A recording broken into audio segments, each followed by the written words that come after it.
Jeg vil gerne byde velkommen til Anna Møller Nielsen, som jeg får lov til at stille nogle spørgsmål vedrørende soldaterliv. Hvorfor tror du, vi sender soldater til udlandet, når vi ved, at det ikke er sikkert, at alle kommer hjem igen? Det er ligesom en pagt. Hvis vi sender soldater ud for at hjælpe dem, når de er i krig, så vil de også sende soldater hjem til os, hvis vi kommer i krig. Det kan godt være, at vi måske ikke kommer i krig lige sådan, men stadigvæk. Hvorfor tror du, der er nogen, der vil til udlandet, når de ved, at alt kan ske? Jeg tror, altså, det er ligesom, hvis du vil gerne vil have et arbejde, det er en helt stor passion. De brænder for det. Der er jo bare to forskellige dele af at være soldat. Du kan være herhjemme, og så komme ned i krig. Og så er der jo bare den dårlige ting med konsekvensen der, at du kan risikere at blive slået ihjel. Hvad er din personlige holdning til, at vi sender soldater til udlandet?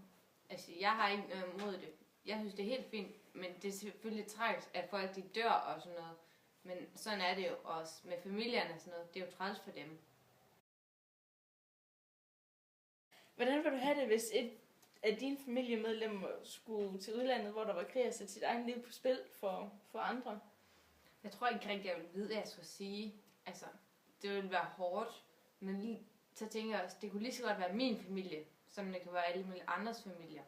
Så det er lidt svært at sige. Jeg har ikke rigtig været i situationen. Hvordan vil det påvirke dig?